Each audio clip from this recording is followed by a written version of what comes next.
ඒකනේ.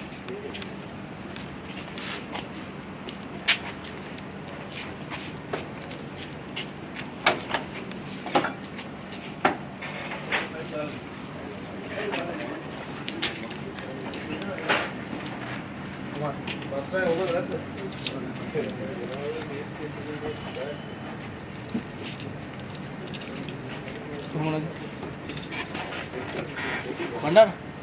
Mikir lagi?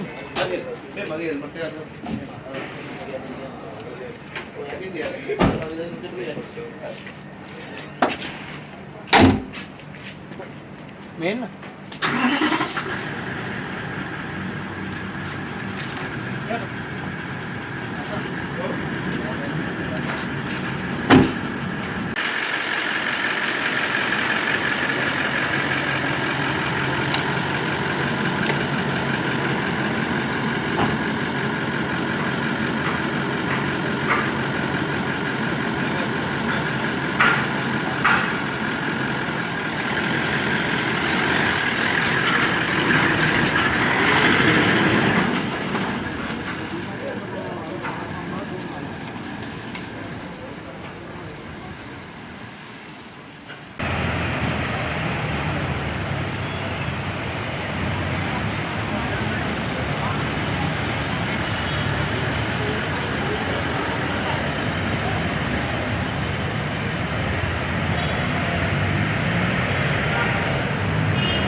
ज्येष्ठ police अधिकारी लूशन सूर्य भंडार महतागे उपदेश मत කොට්ටාශ අපරාධ විමර්ශන කාර්යාංශයේ කොළඹ දකුණු ස්ථානාධිපතිතුමාගේ මෙහෙයවීමෙන් නිලධාරී කණ්ඩායමකට ලැබුණු තොරතුරු මත සංවිධානාත්මක අපරාධ කල්ලි සමාජිකයෙකු හා ප්‍රබල මද්‍රව්‍ය ජාවාරම්කරුවෙකු වන මරදානේ ප්‍රශාන්තන් නැමැති පුද්ගලයාගේ ගෝලයෝ දෙදෙනෙකු අද අත්අඩංගුවට ගනු ලැබීය.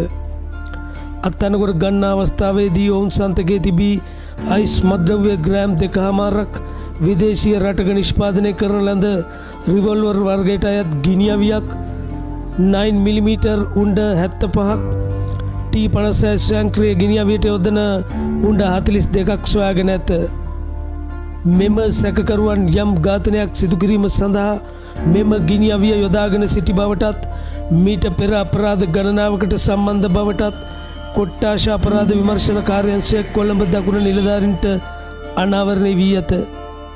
පොලිස් පරීක්ෂක නෙවිල් ප්‍රියන්ත මහතා සහ පොලිස් පරීක්ෂක සුපුන් බණ්ඩාර, පොලිස් කොස්තාපල් කුමාර, පොලිස් කොස්තාපල් ලවිස්ක, PCD ගුණසේකර යන නිලධාරීන් මෙම වැටලීම සිදු කර ඇති බවත් කරුණු අනාවරණය වී ඇත.